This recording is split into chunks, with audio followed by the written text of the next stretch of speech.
Welcome into March's first edition of the Holt Naylor Show.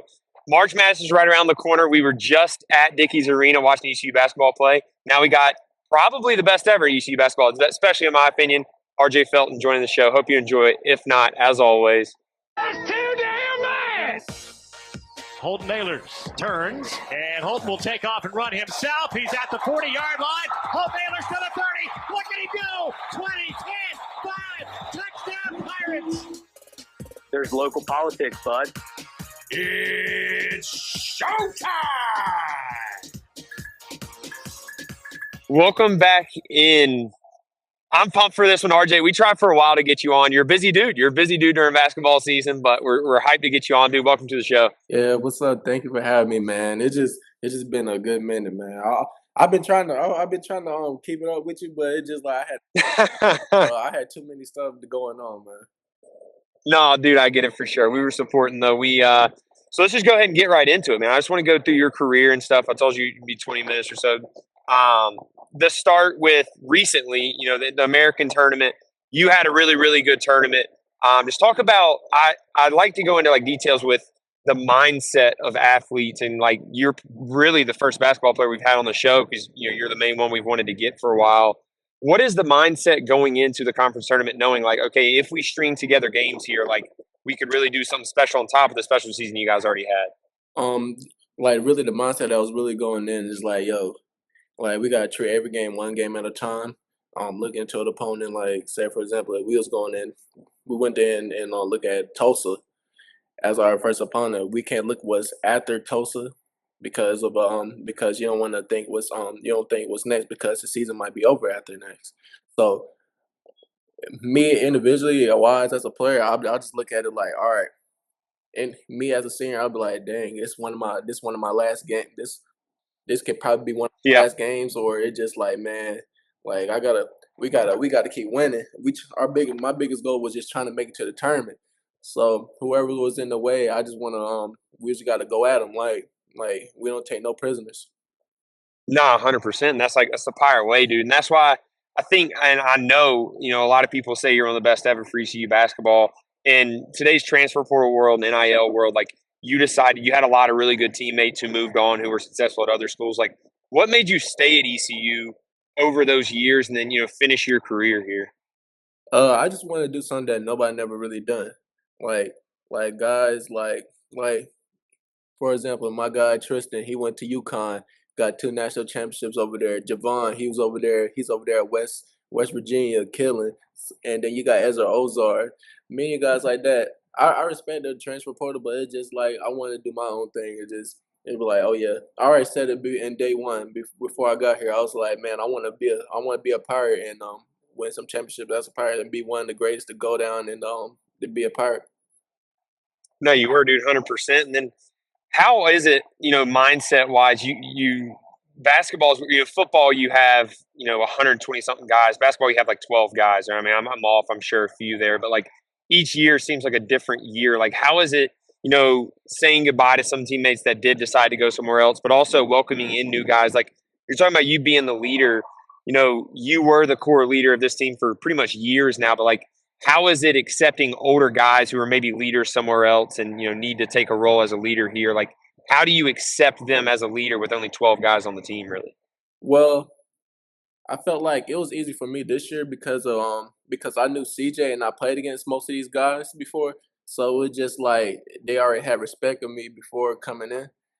So when I met CJ, I was like, yeah, we had our fair share of battles. And then Jordan, we had our fair share of battles, and the other JUCO guys, they all had respect of me before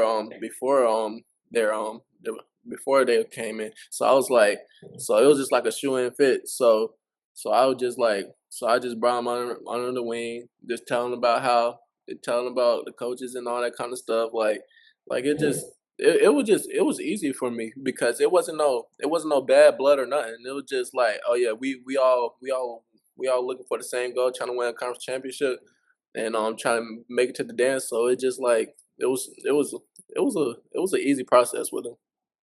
For sure. Did you talk about conference championships and like March Madness? I'm a huge basketball guy. As you can see, a Knicks fan. I hope you go to the Knicks, by the way. But you talk about March Madness and winning the conference tournament, stuff like that. What do you think, like ECU? What do you think it'll take for ECU to take that next step to get there? Because you obviously accomplished a lot of great things you and your teammates did this year, and in your career. What do you think the next step of that is? The next step I would say is building off like what we have right now and like improving on that as well. It's more building that culture up and going based off the culture. Like I feel like I believe in Coach Schwartz already because I feel like the stuff that I did with the guys right here, like this group right here, I feel like this was one of the best teams that ever played under his reign of 3 years. So I would say I feel like it's gonna be more. It's gonna be good for those guys as well because they have the experience of like that winning pedigree. So it's like coming into the offseason. It's like man, they hungry. Them boys gonna be hungry to try to win and kill. For sure. And you talk about Coach Schwartz, like because you didn't get recruited by him, right? He came in when you were already here. How was that? Because Coach Houston was the same way with me. Coach Houston was someone who I didn't get recruited by, and then he came in. In the first year, I'm like, all right, this guy's trying to get us to lock in. It was kind of shaky. Not shaky, but he's trying to shift the culture. And anytime you shift a culture, it's just different, especially from someone you didn't get recruited by. Like, how was that, and how was your relationship grow kind of over the years into saying, okay, like you just did, like he is the guy that's going to lead us to the next stop? So my first encounter was with him was like through Zoom. Like he was in the tournament. No, he was in the second round of the tournament. So we all sat down, like everybody, like from our team from the freshman year. We all just sat down and asked questions and get to fill them out. So me being a freshman, I didn't know if he's gonna go. I don't know what he's gonna be doing. So it's just like I'm gonna ask questions, and I feel like he felt comfortable with me asking questions because he knew that I was like yo I'm trying to figure him out and trying to see what he's on. So so once I saw what he was on and once I was like man, in my mind right there, should I take in that aspect right there, I was like, should I take the risk of him coaching me or should I just go with assistance? So I was like, I'm already here. I'm already here right now, and I already had a pretty solid freshman year. So I was like, all right, I'm gonna take that risk with Coach Schwartz, and then I'm gonna be like, and play it out. And as you see right now, I felt that risk was good. No, absolutely, dude. Absolutely. This podcast is brought to you by Anson Belts. Over 10,000 combinations of micro-adjustable holeless belts. Mix and match the belt and the buckle. Look, as you can see, I'm in Texas, baby. You got to have a belt and a buckle in Texas. I got my American flag buckle when I want to go to the rodeo with my cowboy hat on. Also got my business buckle when I have to go to something classy. Also got my Pirates buckle for game days. So many different ones, over 10,000 combinations. Go check them out. AnsonBelt.com. Appreciate you guys for the support. Next, want to give a shout out to Roofing Solutions. Look, Pirate Club member owned, roofs done right. Look, they got roof repairs, roof replacements. They do gutters. They did gutters on my house. That's how much I trust them. Sidings, exterior insulation, storm restoration. They're Google certified at 252-702-3395. Make sure you go check out Roofing Solutions, a true Pirate company that I trust even to touch my home. You talk about trust in him. You clearly trust mine. Your family does too, because your little brother is a Pirate now too. How is it like being, first of all, him getting recruited? Like, were you in his ear, like you got to come to ECU, or how was that relationship when he was getting recruited and obviously getting into college too? I just felt like he had made his own decision because he had other schools in mind. He had UCF as well, so it's just like and other schools looking at him as well. So I just felt like I ain't say I really bribing into him. It's just like I felt like I built something here. I said I want to play. I do want to play against you and have you over here as well, so I can show you the ropes. And because I never had nobody show me the ropes when I was a freshman, so it's just like, hey, you already got somebody that's already here that already knows the game and knows how and know the system and stuff like that. So it's just like, yeah. And speaking of him, he's gonna be. I feel like he's gonna be a better college player than I am because he got the. Let's go. Because he got that freshman year under his belt. He read so It's just like he's ready to. He's more eager to kill, and I feel like he gonna have a better college career out of me. You already, I said it from now because All right. he's what he's an athletic guard that he can do the same thing as me, but he's way more shiftier that people just don't really know about. And I'm not gonna lie, you admitting that he's shiftier than you, I don't know if I would ever admit that with my brother. So, They all, congrats to you. they always say the younger brother be better out of everybody. So I don't want to. It's just like I'd rather let him be better than me than the other way around. So Nah, for sure. You talked about like his recruitment process in schools that he had. You were a big time recruit too yeah. that chose ECU. Like, go back to that time and like what made you really choose ECU? Because I mean, obviously, you had a ton of schools that were recruiting you. Like, what brought you to ECU then that you saw, and then like the decision into going that when you were younger?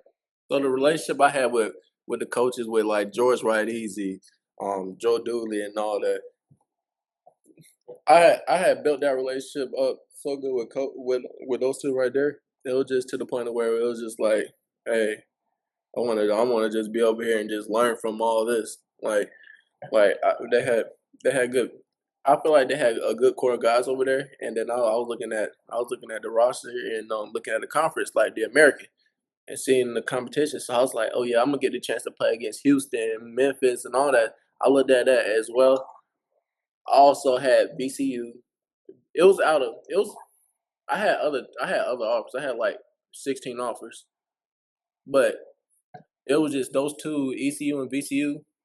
Those were the ones that I really just wanted to go because I really had my mind over there at BCU with Coach Mike Rose at the time, and I really had that relationship with them. So it was just like, dang, do I want to go to VCU in Virginia?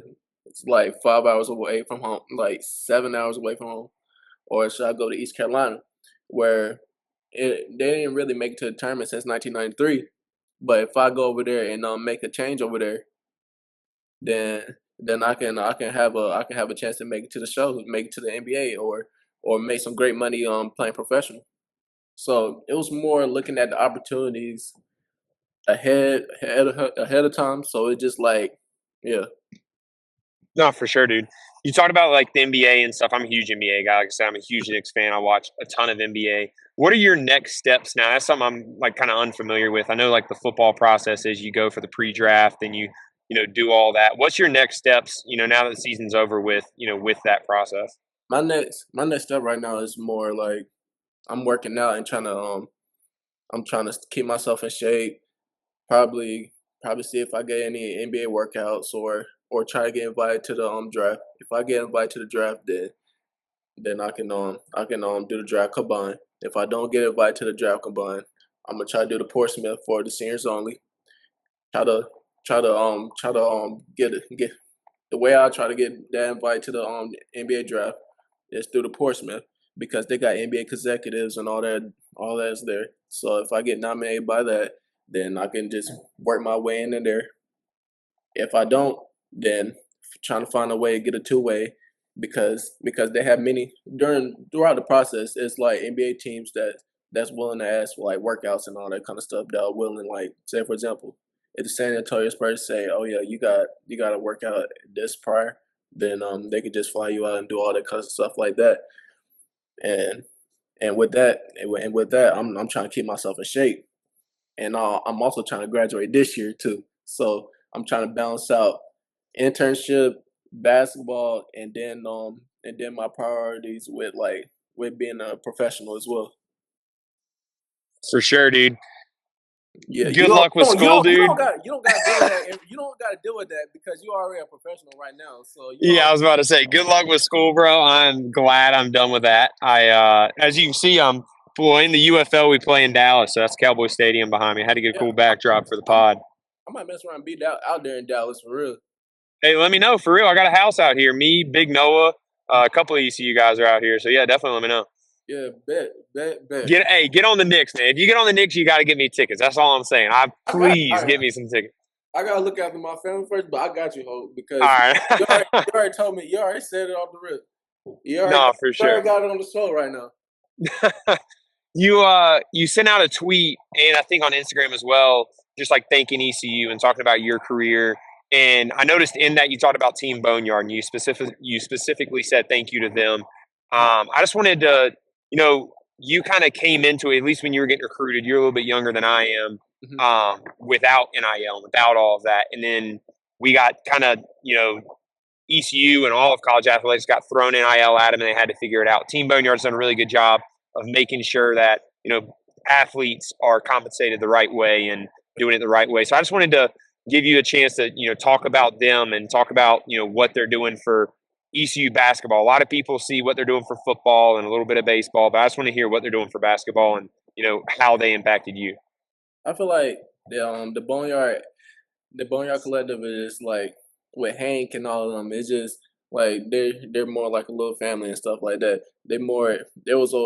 I seen them at the games and they always support me and everything. They always look after me on and off the court. So it's just like it was just that bond with them. I'm also want to try to build that relationship with them to my brother, because that relationship can always like boost him as well. And I just felt like the collective does well for the student athletes, also for like the athletes that play like tennis and all that kind of stuff. I feel like they look after that and also do like events and stuff like going to schools and all that kind of stuff. It just that as well just kind of the midst of stuff. For sure, dude. When you look at, and you talked about your high school, you talked about college. When you look at your, professional career, is there certain goals that you have that you want to accomplish now? Like I remember when I came out, I had a goal of just getting in a locker room and playing good in the preseason, and then becoming an NFL starter, which I haven't yet. Like, what are some goals of your professional basketball career? There's a ton of different, obviously, avenues that you could take. What are some goals of yours? My goals is if the NBA, I'm trying to fulfill my role. It don't matter what kind of role it is. Like if I gotta be a 3-and-D guy or just a catch and shoot guy, I'm gonna fulfill that role. Or become a great locker room guy and get paid millions of dollars for that. I will excel in For that. sure. It's just a matter of me just accepting the role and sticking with that role.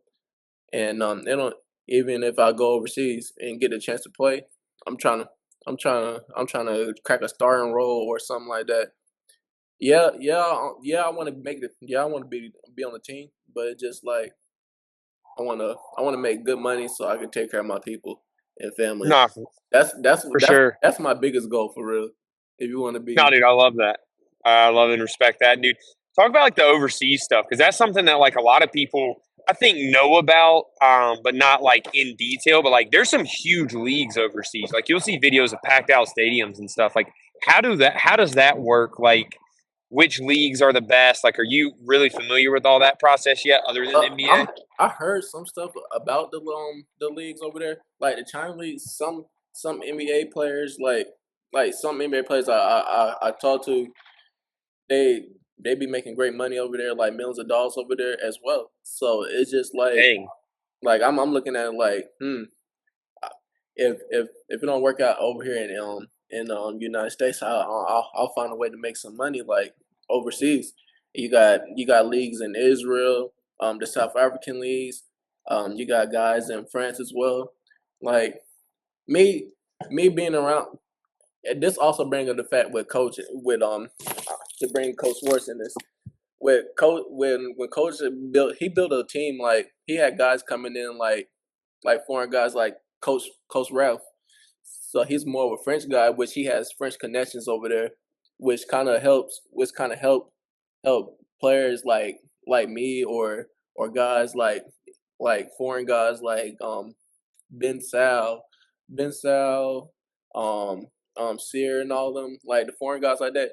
They can also have that connection right over there in France, so they can play professional ball as well. I would say overseas wouldn't be that bad. Nah, dude, it sounds sweet. Yeah. If they all pay for a shoe, I don't mind it. Would you How would you do, like, you talked about your high school recruitment, not like VCU was a little bit further away. How would you do overseas, like in another country though? Like how do you think that would be? I mean, obviously you're older now than you were when you were a high school recruit. I feel like probably going to these third world countries, you don't know what to expect as well. Uh, and I gotta do. Sometimes you gotta do your research first before you go into For sure. yeah, because if I wave and say hey to somebody, that's gonna be like saying I dislike you. So I'm just like, so I gotta learn. I gotta learn like the do's and the don'ts in certain countries. For sure. Also the language barrier as well, because you probably gonna have to have an interpreter or a translator with you and stuff like that. It's more. I'll probably do like little Duolingo so I can learn the language a little better. So in case if I had to do like if I gotta like Google Translate and say it, then I could just go with the flow. I was like, oh yeah. No, I love it, dude. I love it. Well, dude, appreciate you joining. Like I said, I don't want to take too much of your time. I just want to get you on. I know we wanted to for a while, and obviously, great career. I'm a huge fan of you. Anything we can do for you, let me know. And if you come to Dallas for real, dude, let me know because we'll be out here for till June. So Nah, anytime, man. Anytime, man. We this is ECU family, man. for sure, for sure. I'll see you, brother. Same here.